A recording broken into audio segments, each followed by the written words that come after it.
સમસ્ત કામ અને એનું આ સ્નેહ મિલન એ નિમિત્તે ઉપસ્થિત મંચસ્થ બધા વડીલો, આગેવાનો અને જેમના સભ્ય આગામી પૂરા આવવાની જેવા યુવાનીઓ પણ દેખાય છે, તો એ બધાને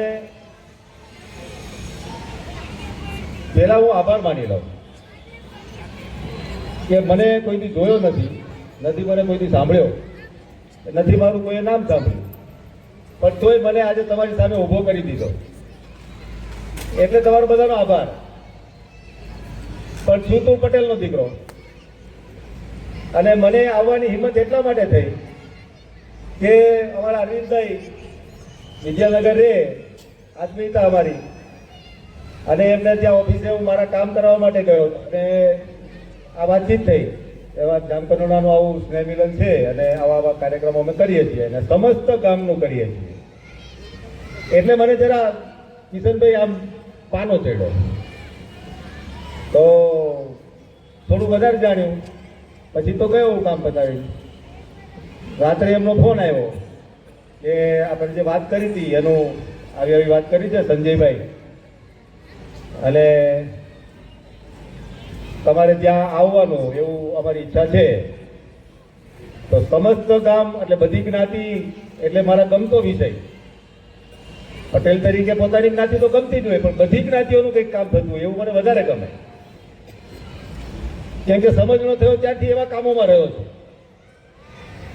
એટલે મેં કીધું સારું જોઈએ, કાલે બપોર સુધીની મુદત લીધી મેં એમની. અને પછી મારે પણ આજ સુરતના 2-3 કામો હતા, મળવાનું હતું, ઘણા સમયથી બાકી રહેતું હતું, તો મેં કીધું આપણા સ્નેહ મિલનની સાથે એ કામ પતાવી દઈશું, તો 2 કામ થઈ જાય અને 2 મહિનાથી પેન્ડિંગ કામ જે પતી જશે મારે. અને આજે હું તમારી સામે આવી ગયો છું. તો અરવિંદભાઈની ઓળખાણથી માત્ર, અને અરવિંદભાઈ જેટલો મને ઓળખે છે એટલી ઓળખાણથી માત્ર સંજયભાઈ અહીંયા મારું પ્રેઝન્ટેશન કર્યું હશે, અને તમે બધાએ મને સ્વીકારીને બોલાવ્યો.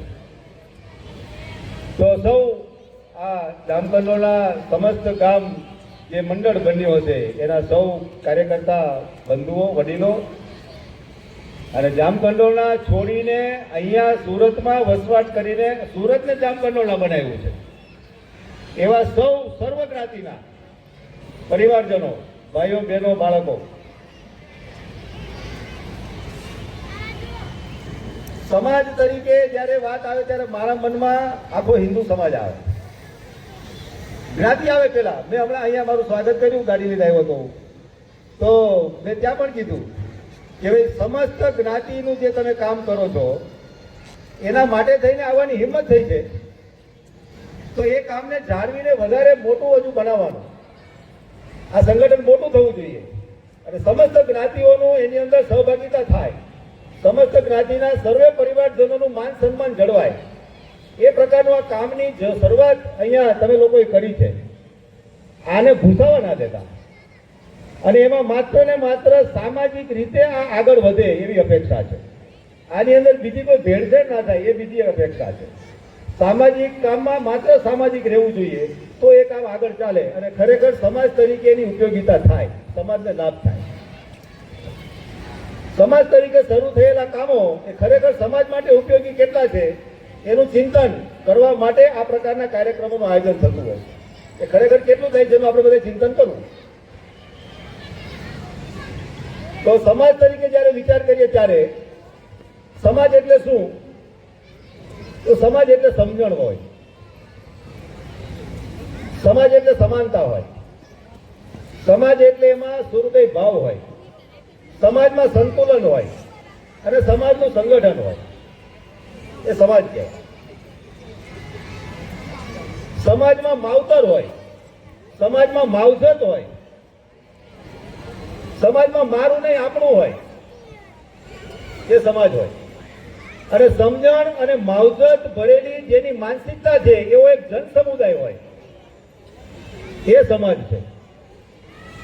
તો એને સમજીને પરિવાર તરીકે, જ્ઞાતિ તરીકે અને સંપૂર્ણ સમાજ તરીકે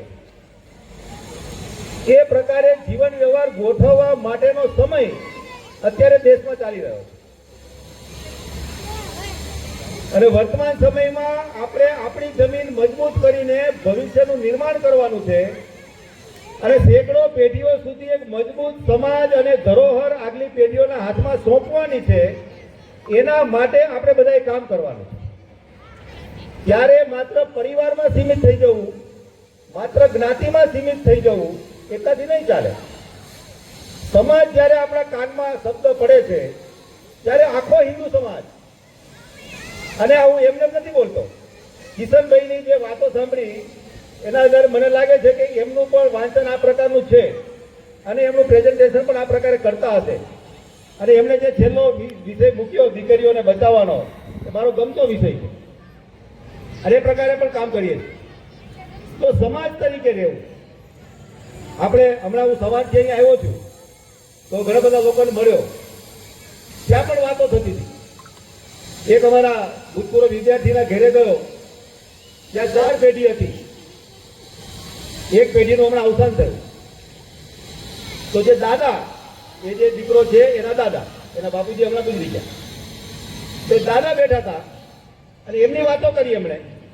તો એમના ગામમાં એ જ્યારે જુવાન હતા ત્યારે ગામમાં કામ કરતા હતા, તો એમના એકના બોર ઉપર ગામની બધી જ જ્ઞાતિના લોકો કામ કરતા હતા.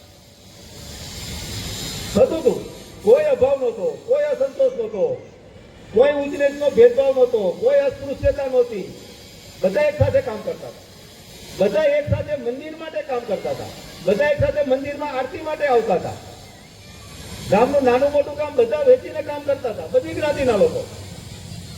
દાદાએ કીધું મને, તો કેમ કરતા હતા એ લોકો? તો જે આગેવાન હતો એ સંતુલિત હતો, ક્ષમતાવાળો હતો, એના મનની અંદર ઊંચ નીચના ભેદભાવ નહોતા, એના વર્તનમાં નાના મોટાનો ભેદ નહોતો, અને બધા માટે ન્યાયની નજરે એ માણસ જોતા હતા. એટલા માટે નાની મોટી બધી જ્ઞાતિના લોકો ગામના એક સાથે બાપાના અવાજે કામ કરતા હતા. આજે પણ એ ગામમાં એટલી જ સમરસતા છે. અને થોડા વર્ષો પહેલા આપણે ત્યાં સરકારમાં પણ ચાલ્યું એ સમરસ ગામ બનાવવાનું. કેમ થયું આવું? પંચાયતમાં, ગ્રામ પંચાયતના ચૂંટણીઓ નહીં થવા દેવાની, સરપંચ સમરસતા બધાની સંમતિથી બનાવી દેવાનું. આનું કારણ પણ એ જ હતું કે ગામની અંદર સામાન્ય ચૂંટણીના લીધે ફાટા ના પડે, ભાગલા ના પડે, ગામનો વિકાસ ના રૂંધાઈ જાય, રાજપાટના આટાપાટામાં ગામ ખોવાઈ ના જાય, એટલા માટે એક સંતુલિત વ્યક્તિ સરપંચ બને. પરંતુ જે કંઈ પણ વાતાવરણ ચાલે જેમાં સફળ થયા ના થયા અલગ વસ્તુ છે. પરંતુ જયારે વાત કરીએ છીએ સમાજની, ત્યારે આ પ્રકારનું જોવાની જરૂર છે. તો કેવી રીતે જોવાય એને? આપણે જ્ઞાતિ તરીકેનું ગૌરવ રાખીએ છીએ, પરંતુ ત્યારે બીજી જ્ઞાતિનું ગૌરવ આપણે ભૂલી જઈએ. આપણે બધા ખેડૂતના દીકરા છીએ. ખેડૂતના દીકરા તરીકે આપણે ખેતરમાં કામ કરેલું છે, પડામાં અનાજ ધાન ભેગું કરેલું છે. આપણા દાદા પરદાદાનો સમય, અહીંયા દાદીના ઉંમરની, દાદાના ઉંમરના ઘણા બધા લોકો બેઠા છે. યાદ કરો કે તમારા પડાની અંદર જયારે પાક પાકતો હતો, તૈયાર થતો હતો, કોથળા ભરતા હતા, ત્યારે સીધું તમારા ઘરે લઈ જતા હતા? નહોતા લઈ જતા. કેમ નહોતા લઈ જતા? એમાંથી કોકનો ભાગ કાઢવાનો હતો.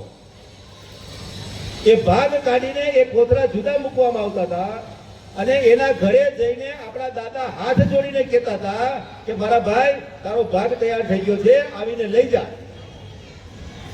અને પેલો ભાઈ આવીને એનો ભાગ લઈ જતો હતો, સારી સારી વાતો કહીને જતો હતો, આશીર્વાદ આપીને જતો હતો, ત્રીજી ચોથી પેઢીને આશીર્વાદ આપીને લઈને જતો હતો. એ ભાગ લઈ ગયા પછી જે ભાગ વધતો હતો એ ગાડામાં ભરીને આપણા બધાના ઘરે આવતું હતું. આજે કદાચ એ વસ્તુ જુદી રીતે થતી હશે. ભાગ તો આપતા જઈશું, પણ અલગ સ્વરૂપમાં આપતા આવીશું. પણ એને જાળવી રાખવાની જરૂર છે.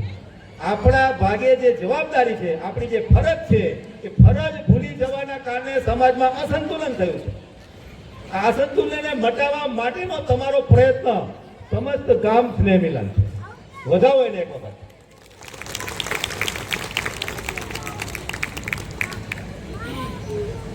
અને આ વાત આપણા પગલે પગલે જળવાવી જોઈએ. આપણને લાગે છે કે આપણે એકલા પડી જઈએ છીએ. હું ઘણી વખત કહું છું કે આપણને એકલા પડી ગયા એવું કેમ લાગે? તો આપણે બધા શહેરમાં આવી ગયા, સુરત જેવું છે, સુરત થી મોટા શહેરમાં પણ બધા લોકો ગયા. નાના શહેરોમાં પણ બધા લોકો ગયા છે. પણ માનસિકતા અલગ પ્રકારની થઈ ગઈ છે શહેરના કારણે. કેમ?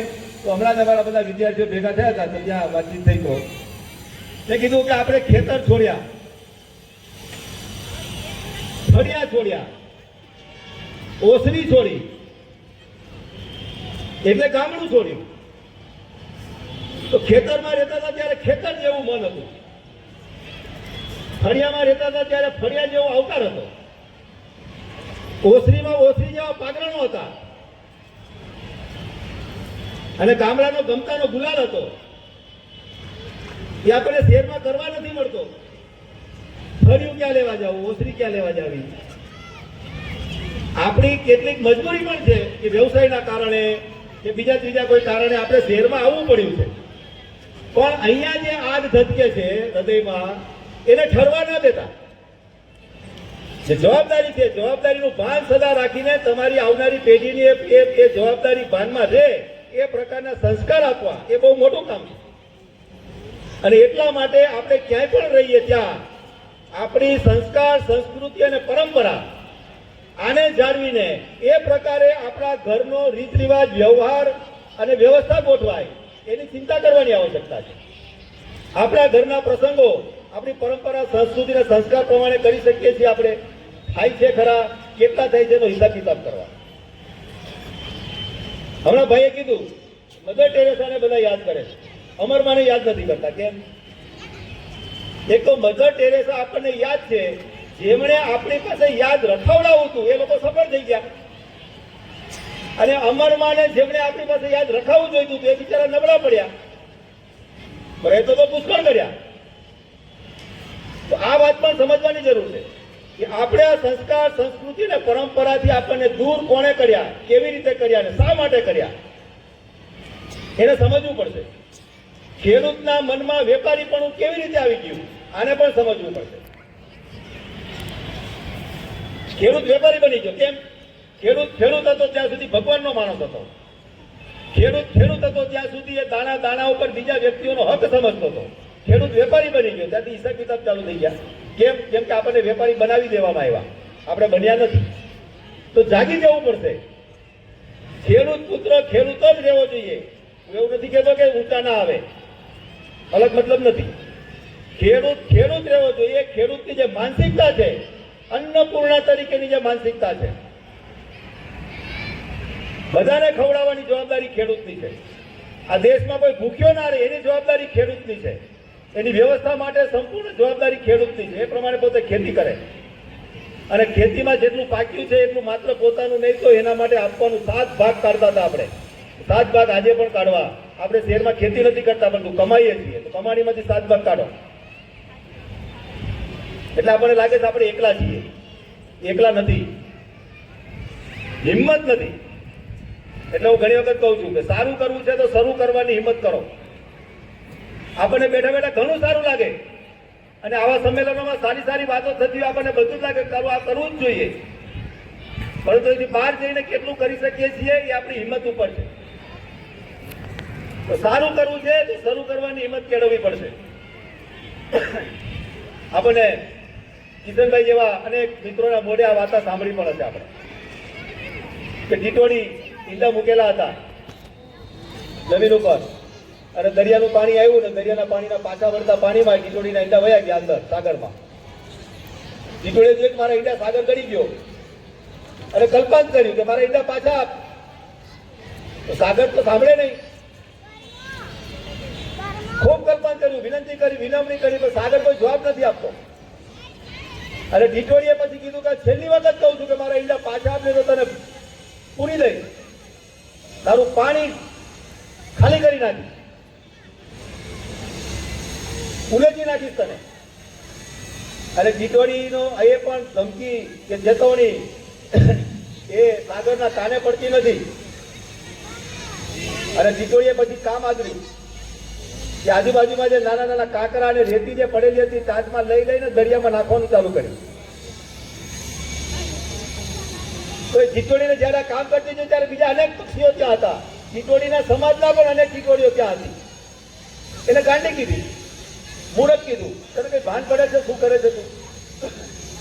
તારી જિંદગી જતી રહેશે તોય નહીં થાય. પેઢીઓ જતી રહેશે તોય નહીં થાય. તો ટીટોળીએ કીધું કે હું આને પૂરી દઈશ અને એને કામ ચાલુ રાખ્યું. ટીટોળીનો અથાગ પ્રયત્ન, અનેક દિવસો ગયા, થાક્યા કર્યા વગર રાત દિવસ એ કામ ચાલુ રાખ્યું.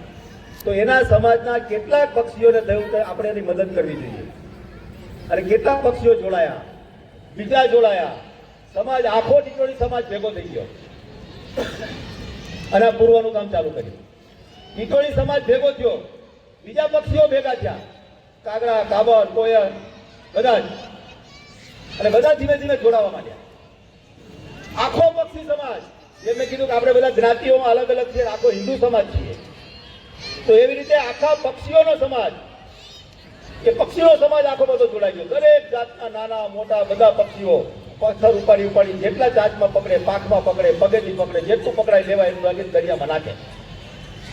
આખો પક્ષી સમાજ લાગ્યો એટલે ઉપર બેઠેલા ગરુડ મહારાજ હલબલી ગયા. ભગવાનની સેવામાં હતા.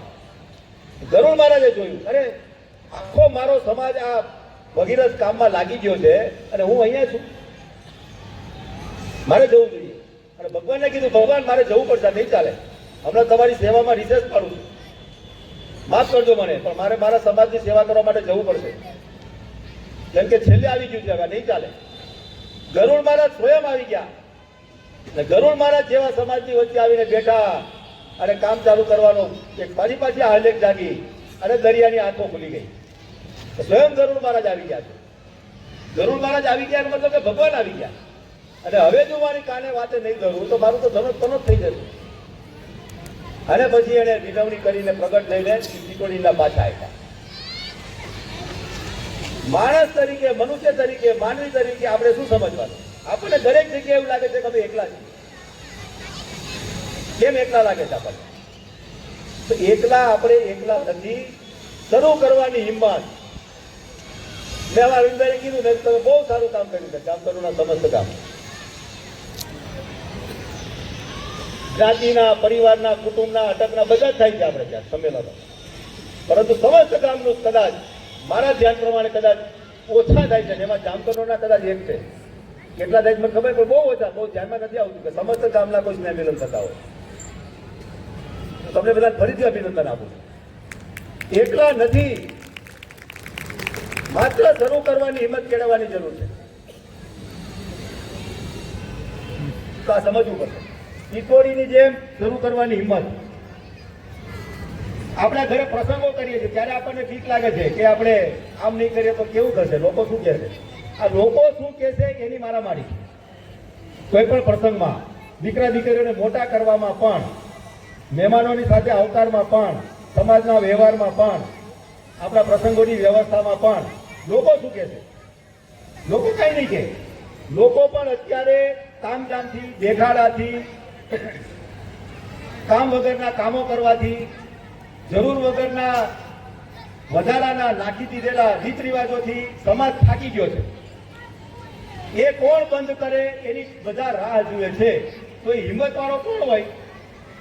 તો હિંમત વાળો તો હું જો દરેકે વિચારવાનું. પ્રથમ પુરુષ એક વચન. અને કિશનભાઈને વિનંતી કરું કે તમારા કાર્યક્રમોમાં આની એક ચેલેન્જ આપો બધાને કે આવી હિંમત કરવા વાળો કોણ નીકળે. કે સમાજમાં અત્યારે જે રીત રિવાજોથી ખોટી આદતો બની છે, જે ખોટા રીત રિવાજો થયા છે, માત્ર દેખાડો છે, બેંક બેલેન્સ ઓછું કરવાનું માત્ર કામ છે, જેનાથી કોઈ ફાયદો થતો નથી, જેમાં કોઈ સંસ્કાર, સંસ્કૃતિ, પરંપરા નથી, એને બંધ કરવાનું કામ કોણ કરે? કે પ્રથમ પુરુષ એક વચન કોણ હોય? એવું એક ચેલેન્જ આપવાનું કામ કરો તમે પણ. એવી એક ચેલેન્જ હું તમને આપું. આપણે ક્યારેક રૂબરૂ મળીશું. કેટલા ઉદાહરણો આપીશું. આપણે ત્યાં લગ્ન પ્રસંગ થાય છે, કન્યા જોવાથી માંડીને, વર જોવાથી માંડીને એનું વિદાય થાય ત્યાં સુધીનું, ઘરમાં પ્રવેશ થઈ જાય ત્યાં સુધી શું કરીએ છીએ આપણે? અત્યારે જે કંઈ પણ રીત રિવાજ આપણે કરીએ છીએ, અહીંયા દાદીમાં માથું હલાવે છે, બધું બરાબર થાય છે? નથી થતું. નથી થતું. હા, મારી હિંમત વધી ગઈ. તો એ કોણ કરે? એ કોણ કરે? એનો એક દાખલો અત્યારે આજે બા મને મારામાં અનુમોદન આપે છે ને, એ બધાનો હોશ, ઉત્સાહ, હરખ, આનંદ ઓછું કરવાનું કામ આ નવી પેઢીમાં આપણે મા બાપ કરીએ છીએ શું? Pre wedding photoshoot. તમે બધા જુઓ, તમે પણ કોઈના લગ્નમાં ગયા હશો અને ત્યાંનું પ્રી વેડિંગ શૂટ સ્ક્રીન ઉપર જોયું હશે તમે. હું તો પહેલેથી મારા સ્વભાવ પ્રમાણે બીજા બધાને જોતો હોય. જ્યાંથી પ્રી વેડિંગનું ભૂત આવ્યું છે ત્યાંથી એ પ્રી વેડિંગ વાળી પાર્ટી પ્લોટની અંદર લગ્ન ચાલતા હોય ત્યારે એ સ્ક્રીનની સામે જેટલા પણ વડીલો બેઠા હોય એ બધા વડીલો માથું નીચું રાખીને બેઠા હોય અને કાં તો માથું સામે પાડીને વાતો કરતા હોય. આ જગ્યાથી ઊભા થઈને બીજી બાજુ જગ્યાએ જઈને ત્યાં ભાભા ટોળું બનાવી ત્યાં કઈ વાતો કરતા હોય. કેમ આવું કરે છે? કોઈ વિચાર કર્યો? વિચાર કરવો પડે. દીકરા દીકરીને કહું છું, જુવાન છોકરાઓ સાથે હું રહું છું કાયમ. વર્ષે 2,500-3,000 છોકરાનો સંપર્ક મને આવે છે. પ્રી વેડિંગ અત્યારના જમાનાનું જરૂરિયાત બની ગઈ છે. ફરજિયાત જરૂરિયાત બની ગઈ છે. તો એમાં પણ આપણા સંસ્કાર, સંસ્કૃતિ ને પરંપરા કેવી રીતે દેખાડી શકાય? તમારે બેંક બેલેન્સ જ ઓછું કરવું છે ને મા બાપ તરીકે. દીકરા દીકરીઓનું જે હરખ હોય છે એ પૂરો કરવો છે ને. પ્રી વેડિંગ કોઈ ડેસ્ટિનેશન ઉપર જઈને કરો, 5 લાખ 10 લાખ 15 લાખ તમારે જેટલી કહેવાનું એટલું કરો, વાંધો નથી. પણ એમાં સંસ્કાર, સંસ્કૃતિ ને પરંપરા દેખાય એવા પ્રકારના પ્રી વેડિંગ શૂટ કરો, જેથી કરીને આ જે વડીલો બેઠા છે એમનો હરખ બેવડાય ને એમની જિંદગી 5 વર્ષ વધી જાય. ક્યાં અમારી પેઢી અમને તારી કરે છે, મારા છોકરાઓ કરે છે. હું કહું છું, આગળ કીધું છે બધાને. ગીરના નેસડામાં જઈને પ્રી વેડિંગ શૂટિંગ કરેલું છે મારા છોકરાઓએ. નેસડામાં જઈને ત્યાંના વેશભૂષામાં, ત્યાંના ઘરમાં રહીને એ દીકરી ત્યાં રસોડે ચૂલે રોટલા બનાવતી પ્રી વેડિંગમાં બતાવ્યું છે. અને ઓલો ખેતરે જતો હોય એ બતાવ્યું છે ડાંગ લઈને.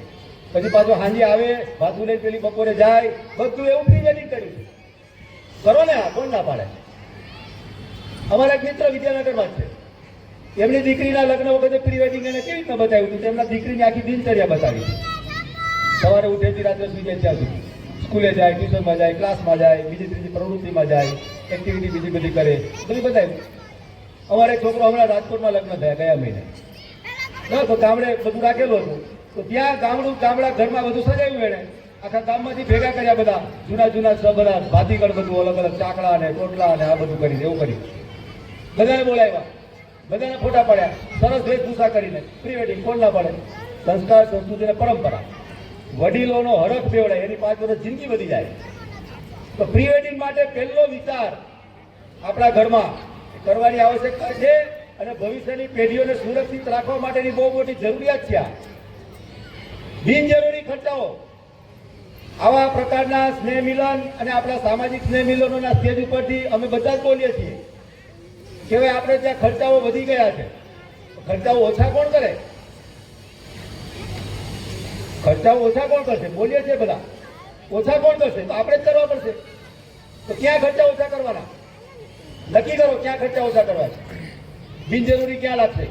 ખર્ચા ઓછા કરવાના ભાષણ કરી દેવાથી ખર્ચા ઓછા નહીં થાય સમાજમાં. ભાષણ કરનારે પોતાના પ્રસંગમાં ખર્ચ ઓછો કરવો પડશે તો થશે. સામાજિક આગેવાને 100% સામાજિક આગેવાન રહેવું પડશે તો સમાજ માનશે. સામાજિક આગેવાનમાં ભેળસેળ થઈ જશે તો સમાજ એની પાછળ નહીં ચાલે. આ પણ સમજવું પડે. ઘણી એવી જ્ઞાતિઓ છે કે જેણે પોતાને ત્યાં વ્યવસ્થા એવી કરી છે કે સામાજિક આગેવાન એક છે, રાજકીય આગેવાન એક છે. બંનેના કામ જુદા જુદા છે પણ બંને ભેગા છે, સમસ્યા નથી.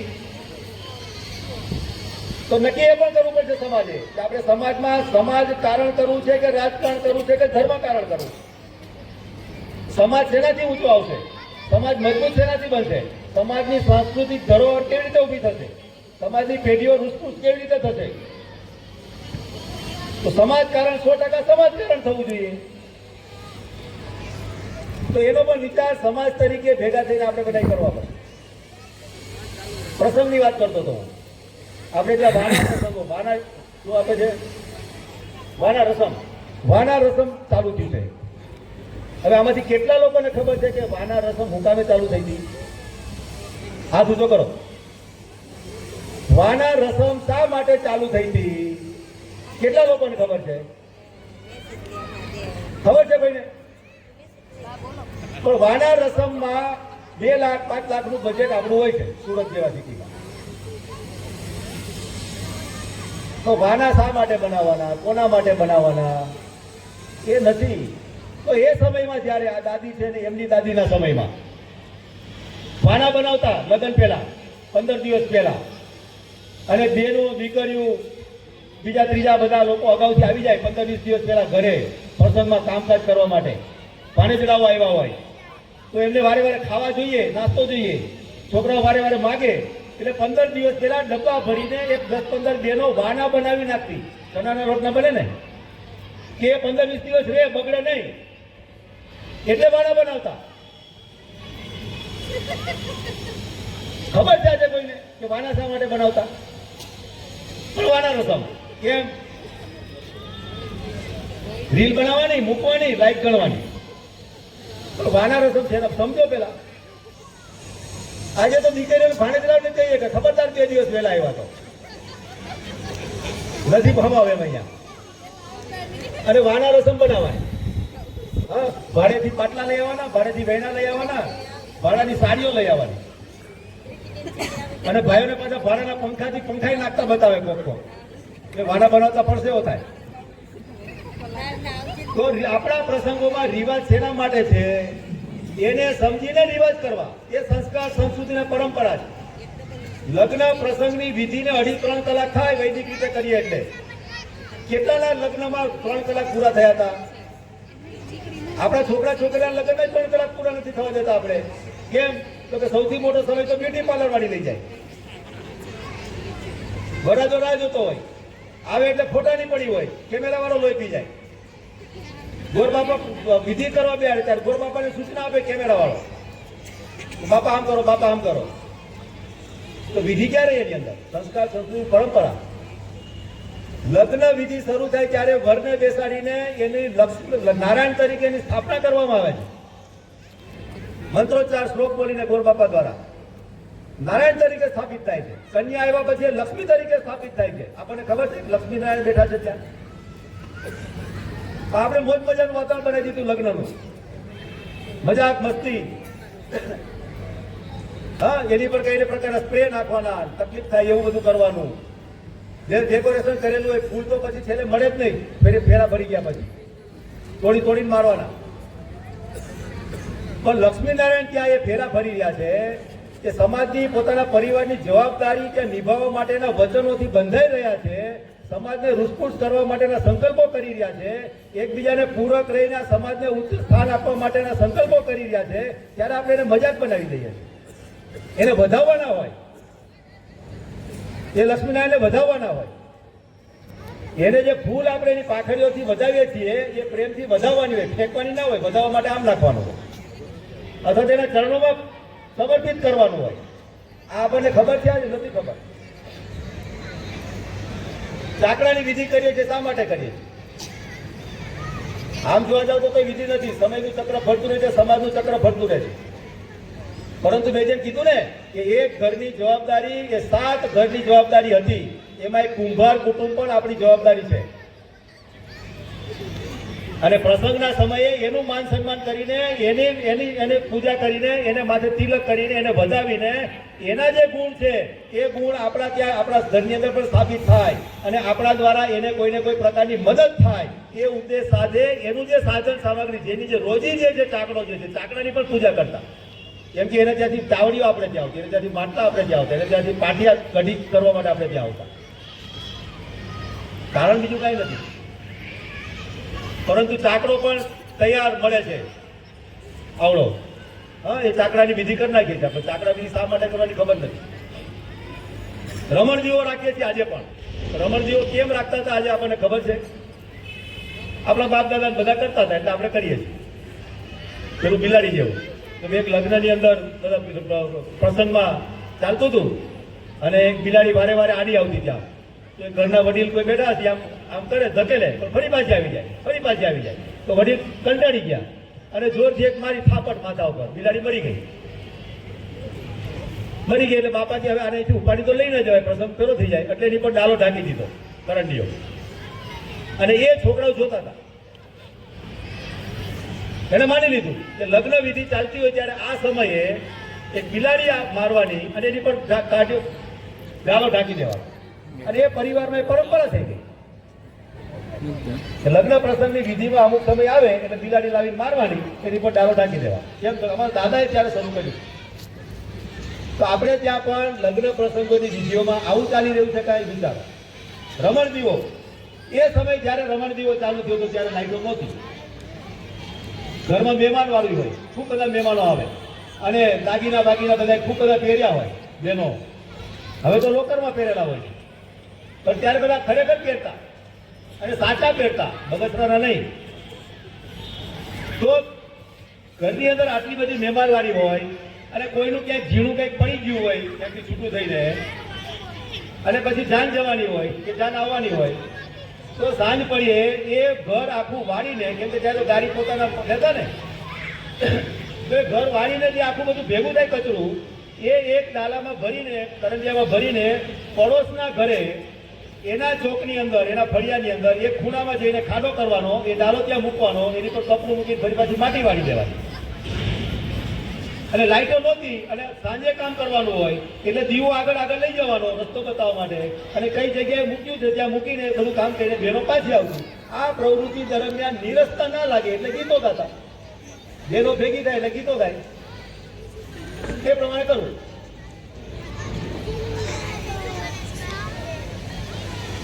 તો આ વાત રમણ દીવાની, આજે રમણ દીવો કરીએ છીએ ડેકોરેશન વાળો, મૂકી પણ રાખીએ છીએ, પણ રમણ દીવાનું લોજિક આજે કદાચ નહીં કરીએ તો કાંઈ વાંધો નથી આવવાનો, પરંતુ પ્રસંગમાં જે કંઈ પણ આપણે કરીએ છીએ એ લોજિક ફૂલી થવું જોઈએ. એકલા છીએ એવું નહીં માનવાનું.